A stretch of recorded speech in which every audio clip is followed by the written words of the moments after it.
Okay, I know I said June was going to be for Bethesda, but I wanted to take a Friday to sort of put some hopes and dreams out there into the universe. Hello crows and non-crows alike, my name is Joe Mack, otherwise known as Support Crow, and today I'm giving you 5 franchises that deserve a single-player RPG. Now when I say RPG, that obviously means role-play game. However, what kind of RPG are we talking about here? Well, if you're subscribed to the channel, you could probably take an educated guess. If you're new here, then allow me to illuminate my preferences. The gaming preferences, that is. When I look for an RPG to play, I'm looking for a single-player, create-a-character RPG with choice and consequence. So any style of RPG within the holy trinity of Baldur's Gate, Skyrim, and Mass Effect is what I'm hoping for here. Also, I want to make it clear that this is just for fun. I'm not saying anything should be replaced. I'm not saying any studio should just drop what they're doing and work on a single-player game instead. We're just having a good time with some fun ideas, that's all. Okay, with that established, let's jump into it. Number 1, Lord of the Rings. Lord of the Rings has gotten the video game treatment before. Return of the King being the classic, followed by Conquest, and has since welcomed new additions like Return to Moria and Tales of the Shire. The most well-known games being the LEGO games, The Shadow of Mordor and its sequel, Shadow of War, which featured the fantastic Nemesis system, which we will likely never see again. Rest in peace, Monolith, we miss you. However, outside of the Lord of the Rings MMO, it hasn't truly embraced an RPG. There was the War in the North game, but every RPG element felt like 1 step forward, 2 steps back. You could choose your playstyle, but you're locked to a certain character. You could choose different dialogue options, but none of those options ever really made a difference. I want a chance to live out in the Middle-earth and fight orcs and goblins the way I wish to choose. Its setting is prime RPG real estate, especially considering that it's the grandfather setting for all modern-day fantasy. You could choose to be an elf from Rivendell, or a dwarf from the Blue Mountains. You could be a ranger from Rohan, or a soldier from Gondor. Perhaps you could even be a mysterious hermit living out in the woods. Or you could find a cozy hole in the ground as a hobbit. Allowing players to be the character they want to be in Middle-earth is an untapped goldmine in the single-player audience, in my opinion. Warner Brothers or Amazon or whoever has the rights now just needs to grab the pickaxe. Just, don't dig too deeply.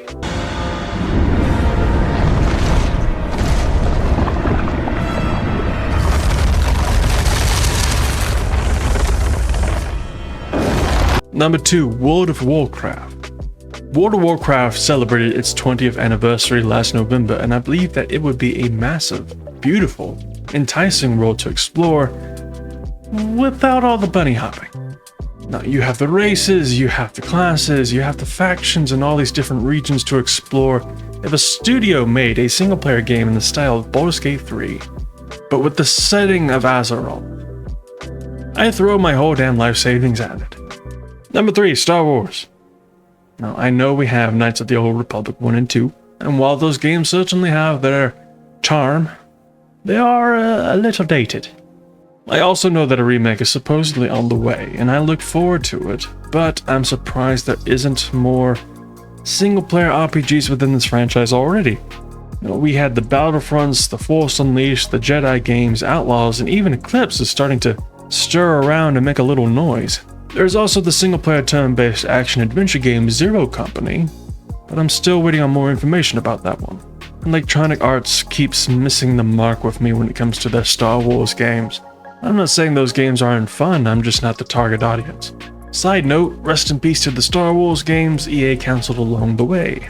Maybe, just maybe, given Bethesda's success with Indiana Jones, maybe, we'll get a Starfield-style game set in a galaxy far, far away. But please, less loading screens this time.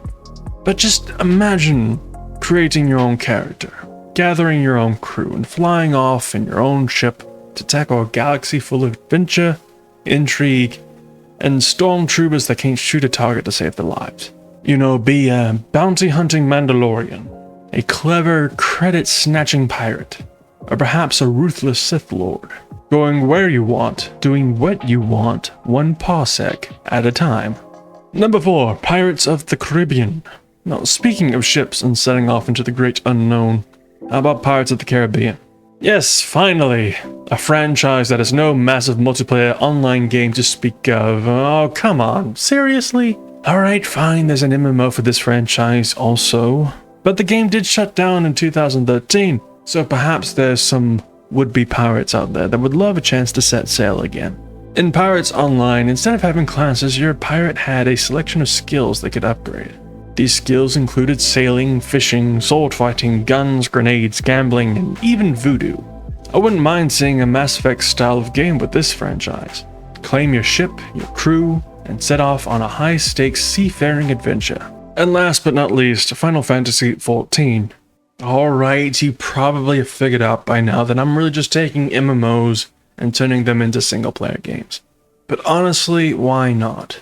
These are games enjoyed by multiplayers by the thousands daily and the millions across their lifespan. It stands to reason that there could be a very considerable market in the single-player audience, if given the chance. And I think Eorzea would be a prime example of that. Although I might be a little biased because Final Fantasy XIV is my favorite MMO on the list. It has multiple races, it has a variety of unique classes to enjoy, and has different jobs that allow you to craft unique items. Shout out to my Elizin White Mage culinarians out there. Remember to always commend your local support class. Now, while I enjoy all that in the MMO sense, I keep having this reoccurring daydream of what a single-player create-a-character RPG with choices and consequences set in Eorzea would look like. You know, if I could shop in the markets of Ul'dah, harvest around Gridania, explore the vineyards of Limsa Lominsa, and protect Ishgard from dragons, but through the lenses of the enhanced detail and immersion that is expected from single-player RPGs, I don't think I'd ever leave. Tell you what, since you made it this far, I'll give you one more franchise. A franchise that didn't have such a great beginning and only lasted a couple of years. I'm talking about Anthem, the online multiplayer action role-playing game developed by BioWare and published by Electronic Arts. A game that was met with much controversy and development turmoil, and was ultimately abandoned by BioWare so they could focus on Dragon Age: The Veilguard. Say what you want about EA, say what you want about BioWare. I believe Anthem is a great intellectual property that should be given a second chance as a single-player RPG in the same vein as Mass Effect or Dragon Age. I actually enjoyed the gameplay and the traversal of the game. I loved flying in my Storm Javelin. Hell, Electronic Arts loved flying so much they told BioWare to put it back into the game after it was originally scrapped. I want to experience this game again, but in the way most BioWare fans were expecting it to be. Anthem once released a trailer detailing its "Our world, my story, innovative storytelling," and that turned out to be all lies essentially. Give us an Anthem game that fulfills that promise. However, a studio other than BioWare should handle it. BioWare has some therapy and some couples counseling with EA to go through right now. Giving it another project outside of Mass Effect 5 probably isn't the best idea at the moment. I hope you enjoyed the video and thank you for watching. We'll be jumping into some Bethesda/Elder Scrolls topics for the rest of the month, so be sure to stick around for that. Until then though, be safe, be well, be kind, bye bye.